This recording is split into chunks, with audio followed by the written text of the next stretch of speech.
राधे राधे सभी को। कैसे हो सारे? देखो, अब तक हमने मेनली तीन चीजें हमने पढ़ ली हैं। रिफ्लेक्शन, मिरर्स और रिफ्रैक्शन। अब रिफ्लेक्शन का हमने सारा यूज कर लिया था मिरर्स के अंदर, कि रिफ्लेक्शन के लॉस का कैसे यूज करना है, वो सब हमने मिरर्स में कर लिया था। अब रिफ्रैक्शन का जो यूज है वो हम करेंगे लेंसेज के अंदर। तो चलो स्टार्ट करते हैं। देखो, सबसे पहले लेंस। लेंस होता क्या है? लेंस एक ऐसा ट्रांसपेरेंट मटेरियल है जिसकी दो सरफेसेस होती हैं और जिसमें से एक एटलीस्ट वन स्फेरिकल। अब ये एटलीस्ट वन स्फेरिकल का क्या मतलब है? यहाँ पे तो हमें दो लेंस दिख रहे हैं, एक कॉनकेव लेंस और एक कॉन्वेक्स लेंस। इसमें दोनों ही जो साइड्स हैं उसकी दोनों सरफेसेस हमें स्फेरिकली दिख रही हैं। लेकिन एक स्फेरिकल का क्या मतलब है? एक स्फेरिकल का ये मतलब है कि हमेशा ये जरूरी नहीं कि लेंसेज जो है वो सिर्फ कॉन्वेक्स लेंस हो या कॉनकेव लेंस हो। अभी आगे चल के तुम पढ़ोगे plano convex lens, कॉन्वेक्सो concave lens, plano concave lens. इसमें कुछ लेंसेज ऐसे होते हैं जिनका एक जो पार्ट होता है वो प्लेन भी होता है। इसलिए इन केसेस को बचाने के लिए ये लाइन लिखी गई है। अब लेंस हमारे पास दो तरह के होते हैं, एक होता है कॉनकेव लेंस और एक होता है कॉन्वेक्स लेंस। कॉनकेव लेंस क्या होता है? कॉनकेव लेंस बीच में से पतला होता है और एजेस से थोड़ा सा मोटा होता है। और ये जो लेंस है ना, ये डाइवर्ज करता है लाइट को। डाइवर्ज मतलब दूर की तरफ बिखेरता है। अब इन्हें मिरर से रिलेट करके देखना। जो कॉनकेव मिरर था वो कन्वर्ज करता था, लेकिन कॉनकेव लेंस डाइवर्ज करता है, जैसा कि हमें डायग्राम में दिख रहा है। और ये कैसे मिल रही है, कैसे मीट हो रही है, ये सब अभी रे डायग्राम्स में पता चल जाएगा क्या हो रहा है। इसी तरीके से आता है हमारे पास कॉन्वेक्स लेंस। कॉन्वेक्स लेंस बीच में से थिक होता है, ठीक है, बीच में से मतलब मोटा होता है। और जो सरफेस होते हैं, जो एंड पॉइंट्स होते हैं, वहां से वो पतला होता है। और कॉन्वेक्स मिरर जो था वो क्या करता था? वो डाइवर्ट करता था, लेकिन कॉन्वेक्स लेंस लाइट को कन्वर्ज करता है। कन्वर्ज किस पॉइंट पे करता है? इस पॉइंट पे। और इस पॉइंट को हम कहते हैं फोकल पॉइंट, और ये फोकल पॉइंट ही फोकस होता है। आगे देखोगे। देखो, अब हम लेंसेज की टर्मिनोलॉजीज पढ़ लेते हैं कि लेंसेज में क्या चीज क्या होती है। अब ये बिल्कुल मिरर की तरह ही है, थोड़ी थोड़ी चेंजेस हैं। सबसे पहले ये जो लेंसेज के बीच का सिस्टम है, अब ये दिख रहा है ना, दो स्फीयर हैं। उन स्फीयर का पार्ट है ये कॉन्वेक्स भी और कॉनकेव लेंस भी, ठीक है। अब ये अपना कॉन्वेक्टिव या कॉन्वेक्स लेंस के बीच का ये जो पार्ट है ना, ये ओ, इसे हम कहते हैं ऑप्टिकल सेंटर, ठीक है। और ये जो सेंटर है इस सर्कल का, पहले वाले सर्कल का, ये भी सेंटर ऑफ कर्वेचर होता है। और ये दूसरे सर्कल का सेंटर है, ये भी सेंटर ऑफ कर्वेचर होता है। एक को हम C1 से डिनोट करते हैं, एक को हम C2 से। वैसे हम न्यूमेरिकल सॉल्व करते टाइम इसे C1 C2 नहीं, 2F1 और 2F2 करेंगे, क्योंकि हमने बाद में पढ़ा भी था कि रेडियस ऑफ कर्वेचर जो होता है वो 2 इंटू फोकल लेंथ के बराबर होता है। और ये जो एजेस होते हैं इन्हें हम कहते हैं पोल। और सेंटर ऑफ कर्वेचर और ऑप्टिकल सेंटर के बीच की जो दूरी होती है उसको हम कहते हैं रेडियस ऑफ कर्वेचर, जो कि यहाँ पे दिखाई दे रहा है। और ये जो एक्सिस है, ये जो इनफाइनाइट लॉन्ग एक्सिस होती है, इसको तो हम प्रिंसिपल एक्सिस कहते हैं, जैसे उसमें कहते थे। बिल्कुल सेम तरीके से हमारा चलता है कॉन्वेक्स लेंस में। यहाँ ये उल्टा बना दिया है, ये कॉन्वेक्स होगा, ये गलती से कॉन्केव लिख दिया। मैं इसको सही कर दूंगा जब आपको पीपीटी मिलेगी। अब देखो, ये डायग्राम्स देखते हैं कॉन्वेक्स लेंस के। अब कॉन्वेक्स मिरर के हमने जो रे डायग्राम्स पढ़े थे वो सिर्फ दो थे, और कॉनकेव मिरर के जितने पढ़े थे वो काफी सारे थे।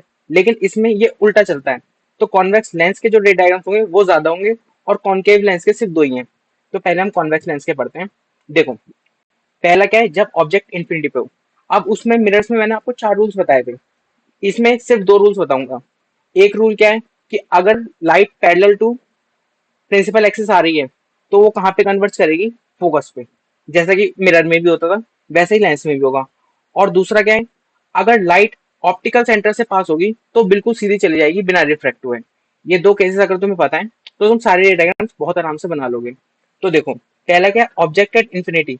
अगर ऑब्जेक्ट इन्फिनिटी पे है तो ये रेज पैरेलल आ रही है, यहाँ से रिफ्रैक्ट हुई और यहाँ पे मिल गई, यहाँ से रिफ्रैक्ट हुई मिल गई, रिफ्रैक्ट हुई मिल गई। ये जो पॉइंट है यही है ना फोकस। और इसी फोकस को अभी पहले हमने क्या पढ़ा था? फोकल पॉइंट, ठीक है। अब देखो इसकी इमेज कैसी बन रही है। अब यहाँ से देखो, देख के पता चल रहा है, एक तो इमेज फोकस पे बन रही है, एट फोकस। इमेज जो है वो रियल एंड इन्वर्टेड है, मतलब रियल इमेज बन रही है, और इन्वर्टेड मतलब उल्टी है। और ये बहुत ज्यादा छोटी है, इसलिए हमने इसको लिखा हुआ है पॉइंट साइज, ठीक है। ये हमारे केस नंबर 1 कंप्लीट हो गया। अब आता है दूसरा केस। दूसरा केस क्या है? ऑब्जेक्ट बियॉन्ड 2F, मतलब ऑब्जेक्ट सेंटर ऑफ कर्वेचर से पहले। यहाँ पे देखो, ये ए भी हमारा ऑब्जेक्ट है। अब मैंने क्या बताया? जो लाइन पैरेलल आ रही है प्रिंसिपल एक्सिस के, वो रिफ्रैक्ट हो जाती है और कहाँ पे मिलती है? फोकस पे। और जो ऑप्टिकल सेंटर से जा रही है वो सीधी चली जाती है। ये मैंने तुम्हें बताया था। ऐसे ही मिलाओगे तो ये यहाँ पे एक दूसरे को इंटरसेक्ट करेगी, इंटरसेक्ट मतलब काट लेगी। अब ये यहाँ पे हम इमेज बनाएंगे, तो देखो इमेज कहाँ पे बन रही है? F2 और 2F2, मतलब सेंटर ऑफ कर्वेचर और फोकस के बीच में इमेज बन रही है। इमेज उल्टी बन रही है लेकिन रियल है, तो रियल एंड इन्वर्टेड, और ऑब्जेक्ट से छोटी बन रही है, इसलिए जो इमेज है वो स्मॉलर देन ऑब्जेक्ट होगी। ठीक है, ये दूसरा केस खत्म हुआ। तीसरा केस, तीसरे केस में क्या है, जब ऑब्जेक्ट 2f पे है, जैसा कि मिरर के केसेस में था, जब ऑब्जेक्ट सेंटर ऑफ कर्वेचर पे होता है तो इमेज भी सेंटर ऑफ कर्वेचर पे बनती है ना, सेम तरीके से लेंस में चलेगा। 2f1 मतलब जब सेंटर ऑफ कर्वेचर पे ऑब्जेक्ट रखा है तो इमेज भी तुम्हारी सेंटर ऑफ कर्वेचर पे बनेगी। और दोबारा वही रूल्स लगाएंगे, अगर रे आ रही है पैरेलल टू प्रिंसिपल एक्सिस तो वो रिफ्लेक्ट हो जाएगी फोकस पे, और अगर ऑप्टिकल सेंटर से पास हो रही है तो बिल्कुल सीधी की सीधी चली जाएगी। अब देखो इस इमेज का साइज और इस ऑब्जेक्ट का साइज इक्वल है। ठीक है, इमेज कहाँ बन रही है, सेंटर ऑफ कर्वेचर मतलब 2f पे, और ये कैसी इमेज है, रियल और इन्वर्टेड, यही सब हमने यहाँ पे लिखा हुआ है। ठीक है, अब देखो अगला केस क्या है, object between F and 2f, object जो है वो f और 2f के बीच में है। दोबारा वही, अगर प्रिंसिपल एक्सिस के पैरेलल आई तो रिफ्रैक्टर रे फोकस से, और ऑप्टिकल सेंटर से गई तो सीधी की सीधी चल जाएगी। ये दो रूल्स पता है, सारे आराम से, बहुत आराम से बन जाएंगे सारे डायग्राम्स। अब देखो सेंटर ऑफ कर्वेचर और फोकस के बीच में ऑब्जेक्ट है, तो इमेज क्या कहाँ बन रही है, बियॉन्ड सेंटर ऑफ कर्वेचर मतलब बियॉन्ड 2f। ठीक है, और इमेज कैसी बन रही है, रियल और इन्वर्टेड, और इमेज का साइज देखो बड़ी है, तो यही है larger than the object image बनी है। अब अगर हम ऑब्जेक्ट को फोकस पे रखते हैं, ऑब्जेक्ट को फोकस पे रख रहे हैं तो वही अपने दोनों रूल्स लगाए। अब देखो ये जो रेज है पैरेलल हो गई, पैरेलल रेज जो होती है वो कहाँ मिलती है, parallel raise meets at infinity, ये बात याद रखना कि पैरेलल रेज इंफिनिटी पे मीट करती हैं और डाइवर्जिंग रेज कभी मीट नहीं करती हैं। ये दो रूल्स हैं, इन्हें गांठ बांध लो। अब ये इंफिनिटी पे मीट करेगी तो इतनी दूर चला जाएगा, इतना दूर चला जाएगा कि एक बहुत ही ज्यादा इनलार्ज इमेज बनेगी। वो यहाँ पे लिखा हुआ है कि इमेज कहाँ बन रही है, at infinity, real and inverted और हाईली इनलार्ज, बहुत ज्यादा इनलार्ज बनेगी। ठीक है, अब हमारे पास अगला क्या आता है, ऑप्टिकल सेंटर, ये O और फोकस के बीच में अगर ऑब्जेक्ट रखा है, दोबारा अगर वो प्रिंसिपल एक्सिस के पैरेलल गई रिफ्रैक्टर फोकस से, ऑप्टिकल सेंटर से, लेकिन अब यहाँ देखो ये डाइवर्जिंग रेज है और डाइवर्जिंग रेज कभी भी मीट नहीं करती, तो हम इसको एक्सटेंड बैक करेंगे पीछे की तरफ इसको मिलाने के लिए। अब जब हम इसको मिला रहे हैं तो ये जो इमेज बन रही है वो कहाँ बन रही है, सेंटर ऑफ कर्वेचर और फोकस के बीच में, लेकिन इमेज सीधी बन रही है और वर्चुअल बन रही है, तो इमेज कैसी हो गई, वर्चुअल एंड अपराइट। इसकी लोकेशन कहाँ है, on the same side as object, जहाँ पे ऑब्जेक्ट है वहीं पे बनेगी इमेज, क्योंकि ऑब्जेक्ट को हम इधर भी रख सकते थे, अगर ऑब्जेक्ट को इधर रखते तो इमेज इधर ही बनती, समझ लो राइट साइड पे।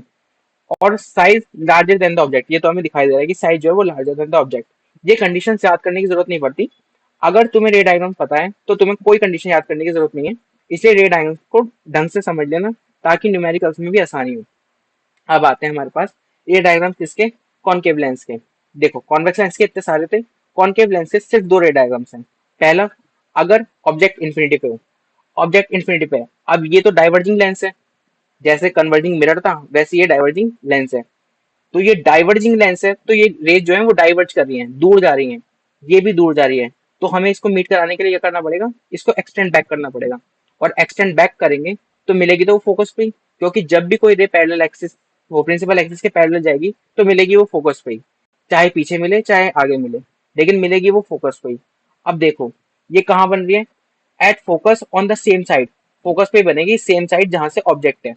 वर्चुअल एंड अपराइट, वर्चुअल बनेगी और अपराइट बनेगी। ठीक है, अपराइट मतलब इरेक्ट, वर्चुअल एंड इरेक्ट जो हमने पढ़ा था कि वर्चुअल होगा तो इरेक्ट होगा, रियल होगा तो इन्वर्टेड होगा।